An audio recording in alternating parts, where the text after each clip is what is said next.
Wow yourself with NuLink digital cable with over 200 channels, free on demand and free HD. Call 1-855-GET-LINKED now. Wow. Interesting. Very interesting. My first question is as such. You indicate that there's some sort of trade-off between the passage or the allowance for the forcing of insurance companies to pay for women to get preventive care and some sort of actual change for women. Can you specify or give me some empirical example of where insurance companies being forced to pay for people to get what they need has caused a trade-off in health care? Sure, I think the example of Catholic charities is a very good one. The problem with the way this law is written now is that it doesn't just affect religious organizations, i.e. churches, it also affects every other organization that works with religious funds, i.e. organizations that provide food assistance, organizations that provide assistance to women in shelters. All of those organizations are implicated in the healthcare law. I have a specific question about that, right? This seems to be targeted about the Catholic discussion, right? So let's take the instance, for example, the Catholic Church in America, right, which seems to be a big example. If 68% of Catholic women, right, want to receive health preventive services, i.e., birth control pills, why is it that the Catholic Church maintains this policy? That is, first of all, I think there are two answers to the question. The first is that those women are not barred from access to those resources now. The way you're posing that question is a forced choice. It's not you get health care and then you get birth control or you don't get either. It's women are able to access that, i.e. Catholic women are able to access those resources. It's only a question of how that affects them in the workplace, i.e. how that affects the people who are hired in the Catholic organization that would I don't understand the linguistic trick you're making. We've said, and my claim is that currently women who are Catholic and are insured at places like Kroger cannot receive health preventive services without paying a large cost. You are saying that there are other ways for them to get them, i.e. they can go to a family and planning center like Planned Parenthood. Why should they be forced to do that when their insurance companies have the ability to pay for it? There is no force. Insurance companies are already providing that access. Most insurance companies are, in fact, yes, but with a hefty cost. Those resources. The other amount of women that aren't have the ability to go for basically free resources that are provided by private and public organizations that have nothing to do with it. If I understand correctly, your argument is that because there are some Catholic restrictions or religious restrictions, we should allow women who already have insurance but are not covered to get preventive birth control, they should pay out of pocket, or in the case of your example, go to family planning centers? I just don't think that you're responding to a lot of the arguments I've made that are based on substantive evidence, i.e. that women can for $9 a month access these resources. Yes, but that women are already able to we've already established a quality of birth control. Correct. We've already established a quality versus quantity difference. Right. So even though I can get the cheapest birth control out there, why should I not be able to get the best? The difference between spring tech and other forms of birth control and how they benefit women. And I don't think that any of those other forms of birth control, in fact, I know they're not prevented when you go to somewhere like Planned Parenthood with a sliding scale that allows you to get those benefits.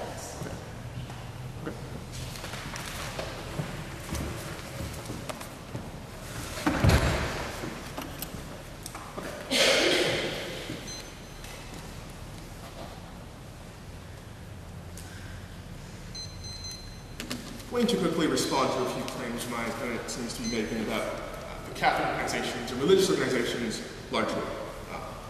My opponent has failed to respond to the quotation from my first speech that the Catholic Health Organization or the Catholic Health Association has not only agreed to, but actually come out and supported the new measure that would mandate insurance companies to pay for preventive birth control.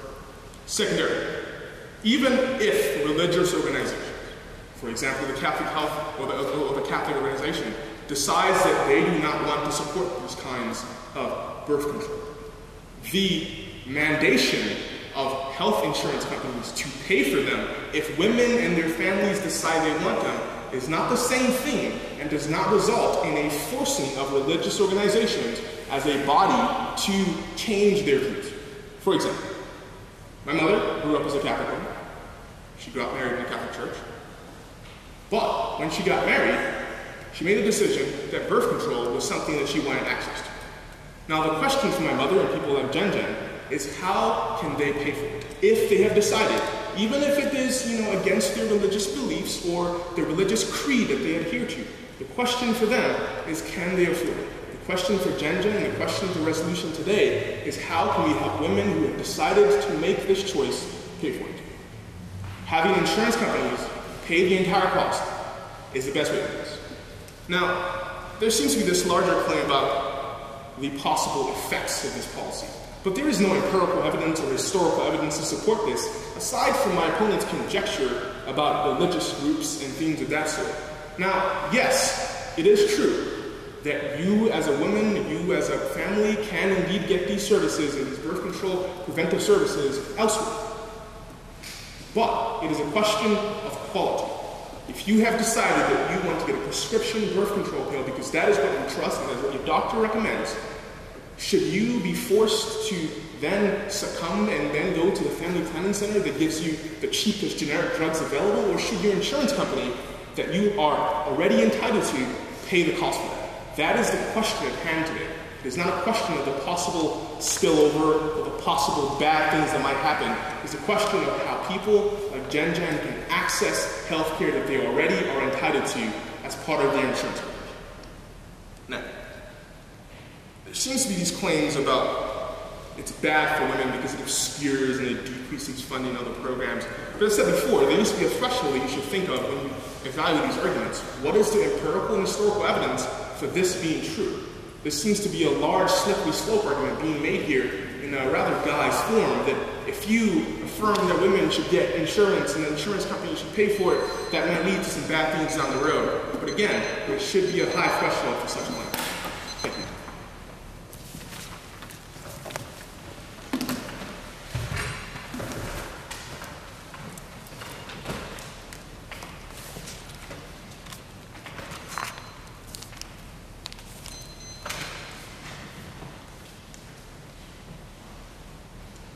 I want to respond to my opponent's claims through the lens that he's created for this debate. Remember, the two things he said are most important are, one, the way that women are treated and how can we help them truly with policy. Second was a question of empirics. I believe that both of those claims are better being addressed by the negative position that we should not include preventative services in the question of how healthcare insurance happens for people now.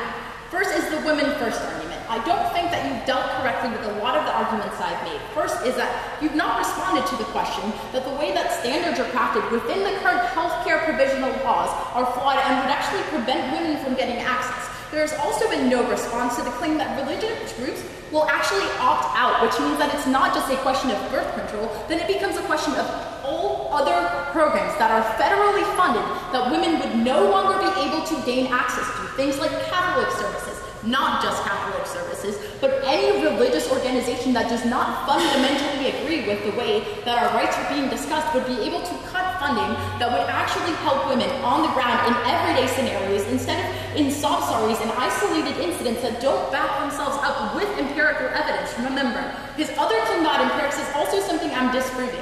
Sprinting, a $9 drug, is able to provide the same services for birth control for women now as any of the other alternatives like Yaz or other clinical alternatives that he has not even pointed out in his speeches. It is a question, rather, of how women are able to access all of those forms of birth control, and I think I've proven that not only do 9 out of 10 women that are employed already have the ability to access these things, they have actually a possibility for getting better treatment in a world in which healthcare does not control these issues because fundamentally it removes the ability for us to have other liberties as people. Look, he will try to stand up and say, this could be good for women in one sense or another, but if you look to empirics, I don't know what is more empirical than the way that our rights as citizens stand in a question of how the Constitution is structured.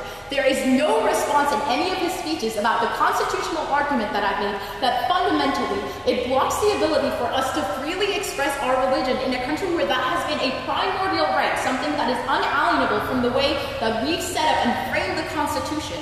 That is something that this law directly impedes on, which means that there is only a risk that negating this resolution will allow for both us as citizens to be able to access our fundamental rights and to not be prevented from acting politically and acting in civil spaces safely, but additionally, a right for women to have better healthcare standards under the world of the negative.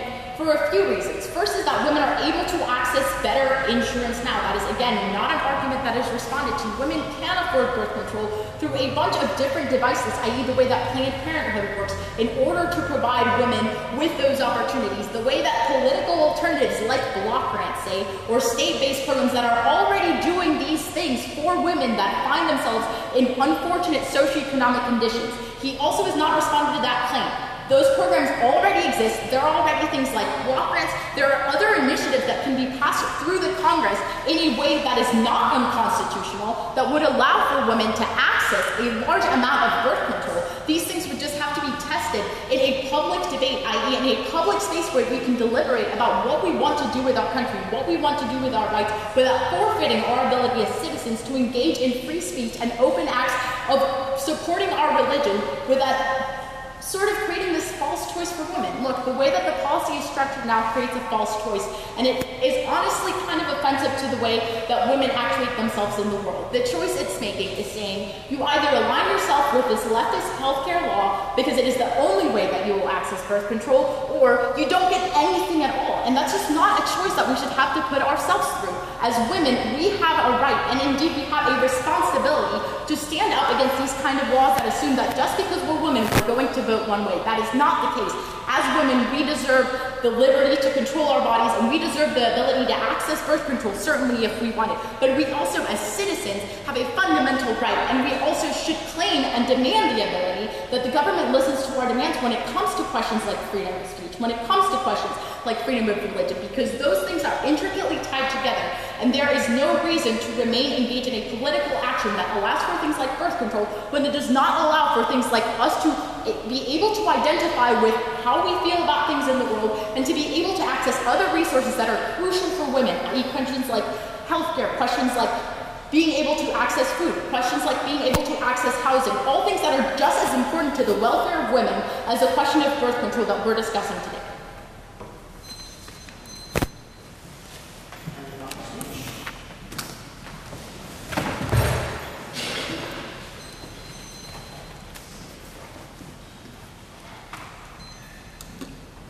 So, throughout this debate, you've probably been wondering, who is Jen Jen? Who is this person? Does she really exist?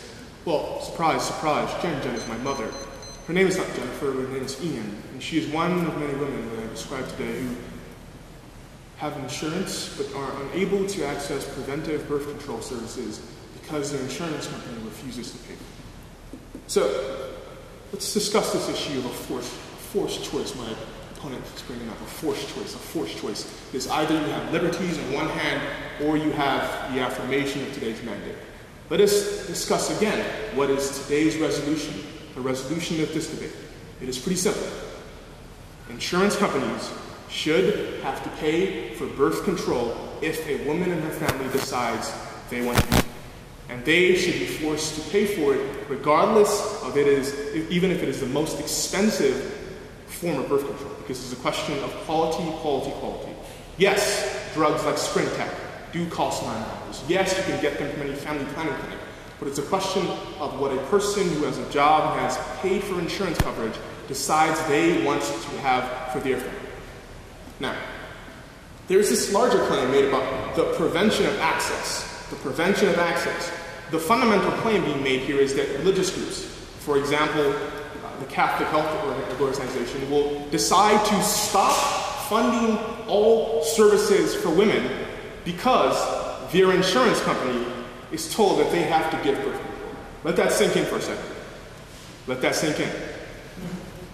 Health organizations, religious organizations like the Catholic Church, will refuse to give all assistance to women because their insurance company is told that they have to pay for birth control? Not only is that ludicrous, because the Catholic Health Association has said earlier this year that they applaud this law, they applaud this affirmation, but it is also ludicrous because 68% of women in the Catholic Church, 68% of women who receive these services, have said that yes, we want this to be a law. Now, there's this claim also made that it will block our ability to have religious freedom. But we have to ask ourselves, whose religious freedom is my opponent asking for? Is it the religious freedom of Jen Jen? Is it the freedom and the liberties of people like my mother? people who want affordable access to preventive care, or is the religious freedom of an abstract notion of American unity? Because the truth of the situation is that the question is not whether or not people are religiously free. It is a question of people who have made a decision in the privacy of their homes to use family planning services, and whether or not their insurance company should be made to cover it. It is not a question of destroying the liberties of Americans or withering away our rights. It is a question of people who have made a choice. The question you must ask yourself is, what about their rights? Because they have made a choice. Do they have to now sweat and kill themselves to pay for that choice, to simply access affordable health preventive services? Or should their company, which they've been paying premiums for, be forced to pay for it? In conclusion, when it is all said and done, when the bickering over the minutiae and policy details stops, when the dust clears, when we take the logs out of our eyes, it becomes clear that birth control should be defined as a preventive service and covered by insurance without copays or deductibles as part of national health care reform. We must ask ourselves at the end of the day, if this is about religious freedom, love, togetherness, all these notions, we must ask ourselves, what is the basic religious principle? I would argue that perhaps it is love. And if we do love people like Jen who have said that they want these services, is it more loving to force them to struggle every single day just to pay for their pills? Or should we tell their insurance companies that they have already paid premiums for to pay for it themselves? Thank you.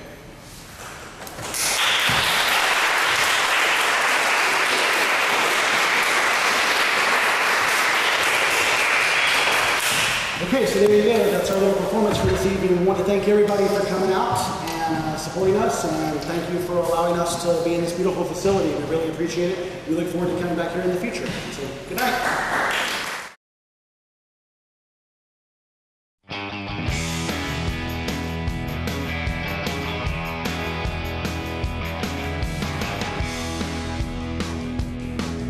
I've learned not to wait for opportunities. If I want something, I go out and get it. That's why I'm going west. Explore the possibilities. The University of West Georgia. Go West.